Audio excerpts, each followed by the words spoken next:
Sí, en 3 actas es una especie de tríptico expositivo que pretende recoger o recorrer la colección Josep Sunyol a partir de una serie de ciclos temáticos, de ejes temáticos, que de alguna manera singularizan aspectos determinados de esta colección. La exposición que vamos a ver a continuación, todo lo sólido se desvanece, parte de un libro homónimo, y es una exposición que refleja o que profundiza en un aspecto muy importante de la colección Sunyol, que es la abstracción, la pintura abstracta. Dentro de las diferentes obras, dentro de las numerosísimas obras que guarda la colección Sunyol, una línea muy importante de ellas son las que tienen que ver con la abstracción. Y esta exposición, que en su mismo título refleja de alguna manera esa relación entre lo sólido y lo ingrávido, por decirlo así, entre lo que pesa y lo que no pesa, que son categorías o que son antagonismos muy característicos de la abstracción, lo que se ve, lo que no se ve, lo que se aparece y lo que se difumina, es lo que reflejaremos en esta antología de obras de la colección Sunyol.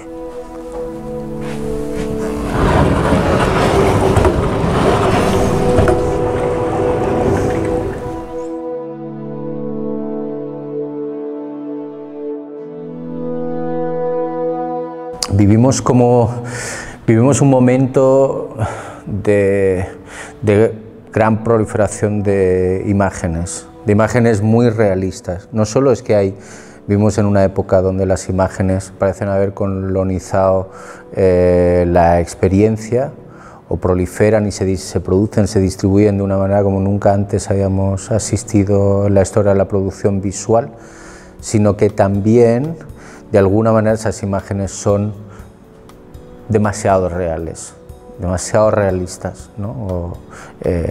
Desde el HD hasta las imágenes que captan a escala real un objeto.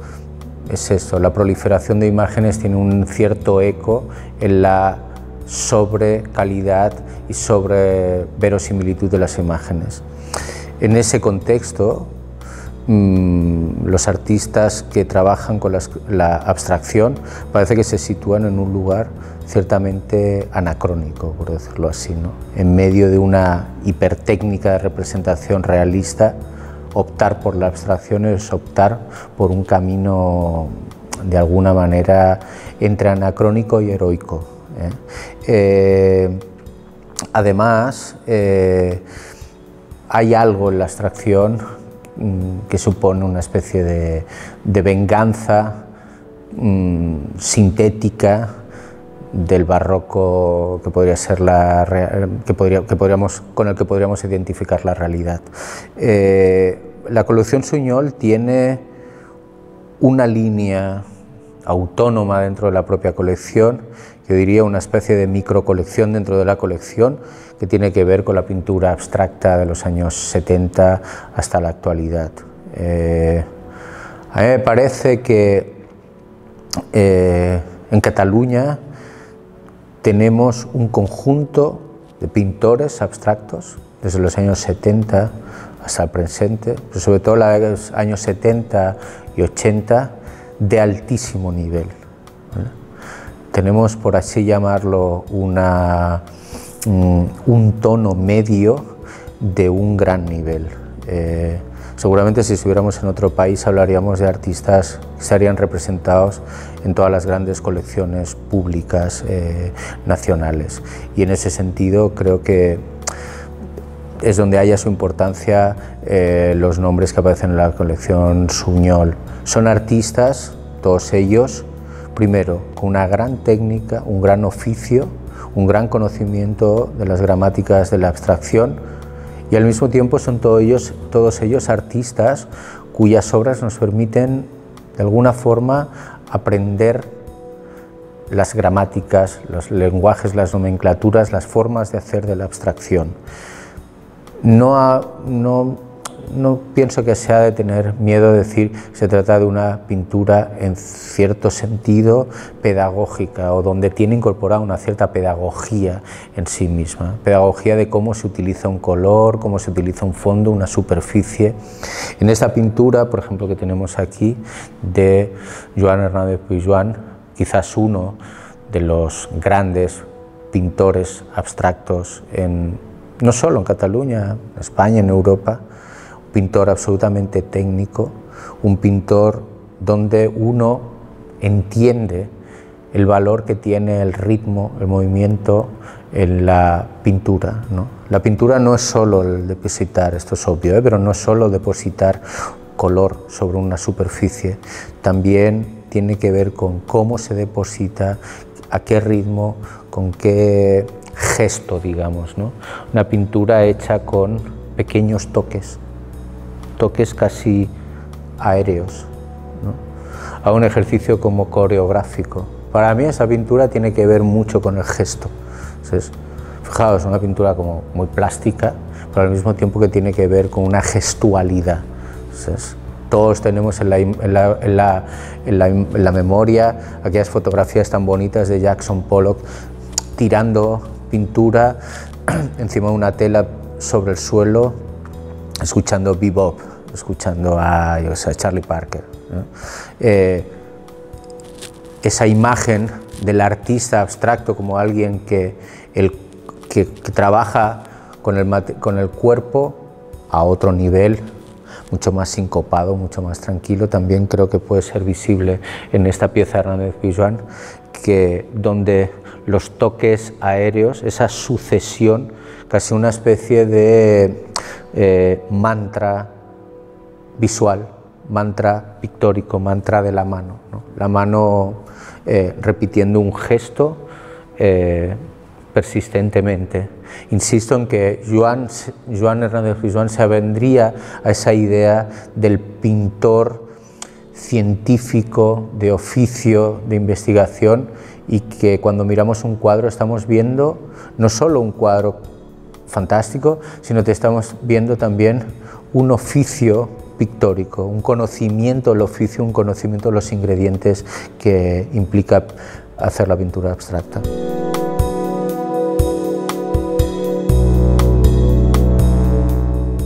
En las antípodas, hasta cierto punto, en las antípodas de esa, digamos, de ese rigor, de esa severidad y de esa insistencia que decía antes en la obra de Hernández Pijuan, esa especie de mantra de la mano, por decirlo así con un eslogan. En las antípodas de eso, dos cuadros para mí también que representan otra forma de entender el soporte, ¿no? Un cuadro de Miquel Mont y otro cuadro de Carmen Calvo, donde todo lo que en la pintura de Hernández Pijuan era, digamos, consideración del marco de lo pictórico, consideración del soporte, ¿no? Rigor controlado. Aquí en esos dos cuadros es justo al revés, ¿no? Hay algo incluso en el cuadro de Carmen Calvo, casi hay un diálogo, también hay el mismo gesto insistente, ¿eh? Pero en este caso no tanto en el depositar la pintura como en el del pinzar la pintura. En los dos casos, aquí vemos los dedos, en el otro lado veíamos la muñeca, ¿no? Hay que poner en cuestión también que muchas veces la pintura abstracta sea simplemente, que no tenga ningún rasgo de lo real, ¿no? En ambos casos vemos bastantes cosas reales. En el otro ejemplo, en el cuadro de Miquel Mont, la pintura convertida en objeto, prácticamente como escultórico, ¿no? El color pesa también, ¿no? El color no es solo algo que tiñe la piel de las cosas o que tiñe la superficie de una tela. El color también es volumen, por decirlo de una manera más simple. Encuentro la pintura de Miquel Mont una pintura extraordinaria. Una pintura, insisto, entre dos artistas. Si miramos a Hernández Pizjuán y Miquel Mont, hay una gran distancia cronológica, hay una gran distancia también de ideología y de metodología a la hora de concebir la pintura, pero al mismo tiempo hay la misma fascinación, la misma intensidad de trabajo con los dos grandes ingredientes de cualquier cuadro abstracto, que es, o los tres, que es color, gesto y superficie. La pintura abstracta la mayoría de ocasiones juega en ese triángulo, lo cual es un triángulo no nada fácil de trabajar, pero proporcionar o desproporcionar esas tres instancias plantea una posición u otra a nivel plástico.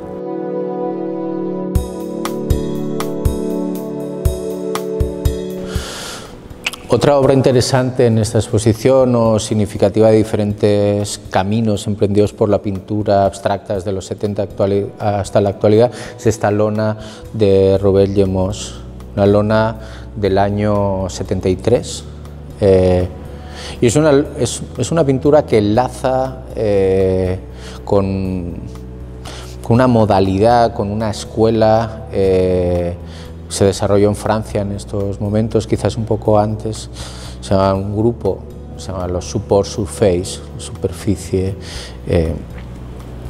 y que hablaban sobre los soportes, que trabajaban sobre los soportes y desbordaban, por así decirlo, lo que era el lienzo tradicional, influidos por toda una serie de lecturas de época, lecturas que tenían que ver con la psicología, con la psiquiatría, y que analizaban una cierta pulsión pictórica, ¿no?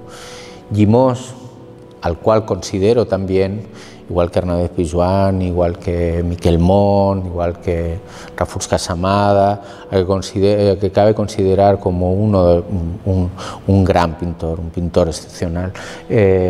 Realiza también esta lona, es una lona, insisto, que introduce un elemento sobre la abstracción, también es significativo, que es ese elemento, por decirlo así, de psicología, ¿no? Ese elemento como semántico, ¿no? La pintura abstracta tiene también, ¿por qué no decirlo?, una especie de tiene la pulsión del gesto, la pulsión del espacio, ¿sabes? La pulsión incluso de una especie de escritura abstracta, ¿no? De escritura de una especie de lengua que es forma y es signo. Fijaos, llevamos como 3 cuadros, hemos visto, por un lado, esa especie de coreografía gestual, corporal, de danza, si queréis, de danza de la muñeca, la obra de Hernández Pizjuán. El color convertido en volumen, en escultura, en el caso de Miquel Mont, ¿sabes? En el caso de Carmen Calvo, esto también, la superficie, digamos, y la observación de la pequeña modulación, la pequeña maqueta, como una especie de movimiento solidificado encima del espacio.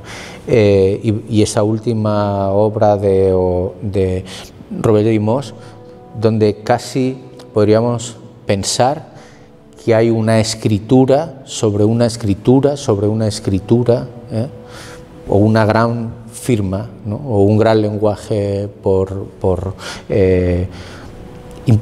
que no puede traducirse bajo las lógicas de la realidad, pero sí que recoge la manera en que un artista dialoga con su soporte, con el soporte que está trabajando.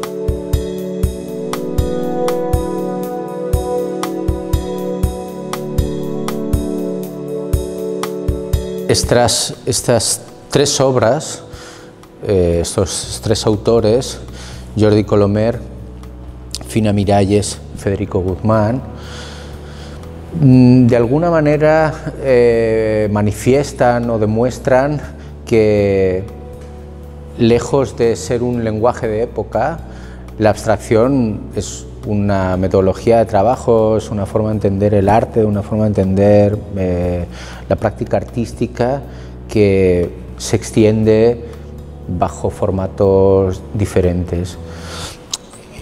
En esas tres obras, que podrían ser como una especie de tríptico dentro de la propia exposición, aunque no tienen nada que ver, son tres obras totalmente diferentes. Una de los años 70, la de Finamiralles, de finales, otra de los años 80, también de finales de los 80, la de Federico Guzmán, y de principios de los 90 de Jordi Colomer. Me parece muy interesante en el caso de las tres obras, de estas tres piezas, que de alguna manera tienen muy poco a ver con la trayectoria de estos artistas, ¿no? Finamiralles es conocida por otro tipo de trabajos, Jordi Colomer también, Federico Guzmán también. Esa creo que es un elemento significativo de la colección Suñol en ese sentido, ¿no? Muchas veces tiene obras de artistas que son excentricidades o son, no sé si llamarles anomalías o casos distintos, ¿no? Poco representativos, a lo mejor de una trayectoria. Obras menos ecuménicas y sí que reflejan momentos determinados de los artistas. Aquí la pintura, hasta el momento, Bernadette Pijoan, Miquel Mont, Carmen Calvo, Robert Llimós, veníamos todos de un campo muy pintores que se definen como pintores, obras que pertenecen al campo de la pintura, ¿no? Gestos que son gestos, consideraciones. Hay una ideología, si se puede llamar así, una ideología pictórica en todas esas obras que hemos visto hasta el momento. A partir de aquí las cosas se estallan hacia otro terreno. No querría llamarla así, pero creo que puede servir para entendernos. Es como si la pintura entrase a un terreno más conceptual, ¿no? Como si la pintura se expandiese hacia otros lugares.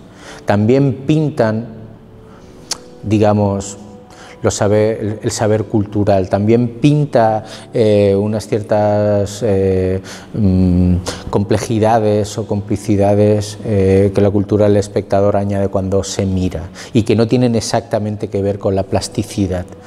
En ese sentido, un proyecto dentro del proyecto de la exposición, que es el proyecto llamado Cartelas Poéticas, donde una serie de obras tienen acompañándolas, soslayándolas, interpelándolas, dialogando con ella.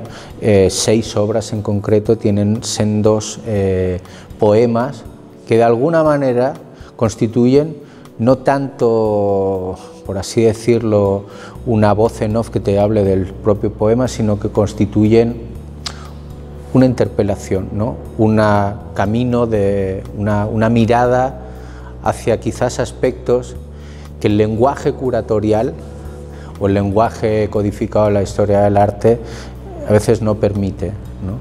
En un momento hay algunos autores, por ejemplo Bifo plantea hoy, Bifo el pensador italiano, plantea que hay que volver a pensar el estatuto de la poesía, ¿no? Volver a pensar el estatuto político de la poesía, ¿no? De una palabra que no es la palabra que se usa como moneda de cambio para cualquier cosa. El estatuto, digamos, de excepcionalidad, el régimen de excepcionalidad, de anormalidad en el sentido más disidente que tiene la palabra poética, sin duda ha de ser revisitado. Entonces, Bifo plantea que tenemos que acudir a la poesía para volver a pensar la revolución, ¿no? O para volver a pensar la resistencia al capitalismo financiero. Me parece también un valor añadido dentro de lo que sería la propia contemplación, e insisto, un proyecto dentro del proyecto propiamente museográfico, la idea de que acerquemos palabras poéticas. Son poemas específicamente concebidos para hablar de las distintas obras a las que aluden, me parece importante que, aparte de tener los lenguajes más al uso del campo artístico, también tengamos otra gramática distinta que permita actualizar un poco lo que los artistas vienen proponiendo.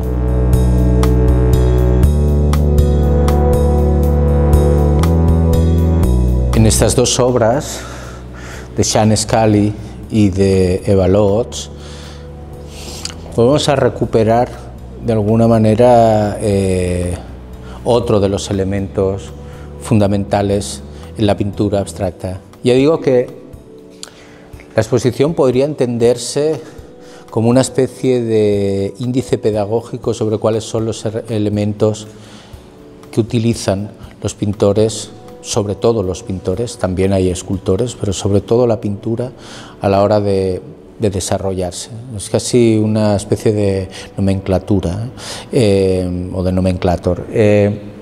Recuperamos otra idea que es el trabajo con el fondo, ¿sabes? Y luego un aspecto en esta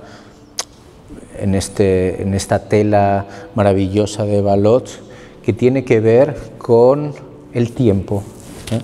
El tiempo en un sentido muy literal aquí, ¿no? El tiempo es un valor importantísimo a la hora de pintar, ¿sabes? Se pinta con el tiempo, depende del secado, depende del uso de un material, depende de la insistencia. El tiempo es esto, es insistencia. El tiempo también es rapidez. El tiempo determina las operaciones que uno hace sobre un soporte, pero también el tiempo es tiempo depositado, ¿no? Aquí. Eva Lotz aquí nos enseña que el tiempo también pinta, por decirlo de alguna manera. Los pliegues hechos por el excesivo tiempo de estar doblada esta tela incorporan no solo una dicción particular, sino también un tono, una atmósfera, ¿eh?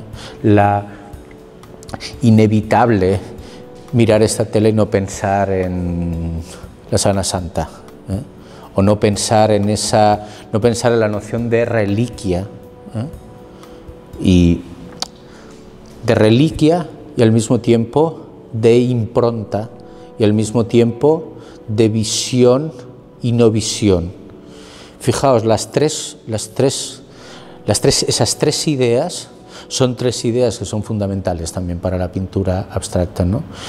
Lo que aparece, lo visible y lo invisible, los regímenes de visibilidad. El pintor abstracto tiene que estar negociando todo el rato qué es lo que se ve y qué es lo que no se ve, qué es lo que se vela y qué es lo que se desvela, ¿no?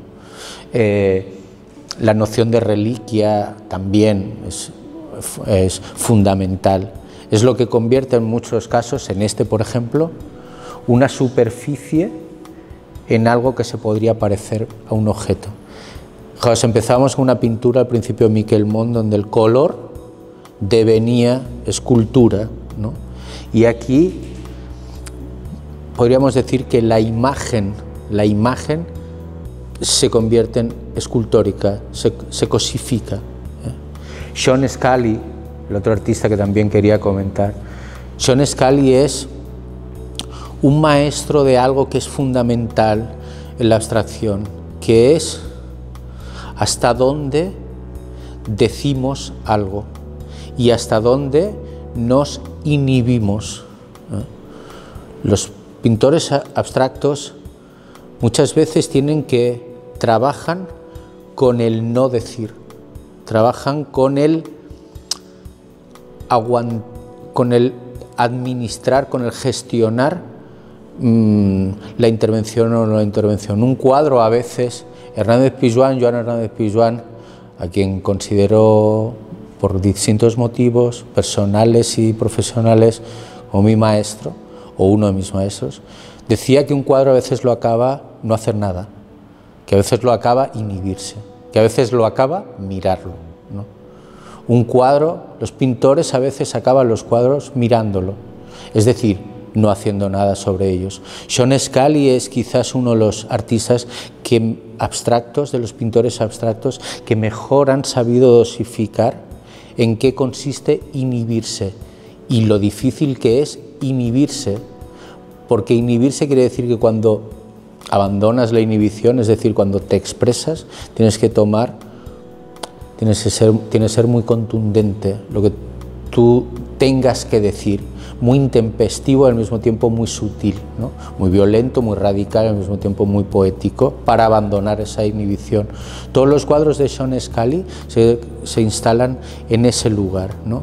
El lugar donde un artista sale de su silencio para decir cosas importantes que al mismo tiempo son cosas muy pequeñas, ¿no? Y esa especie de lección de insignificancia creo que es uno de los grandes valores de la pintura de Sean Scully y en general de la mayoría de obras que estamos enseñando en esta exposición.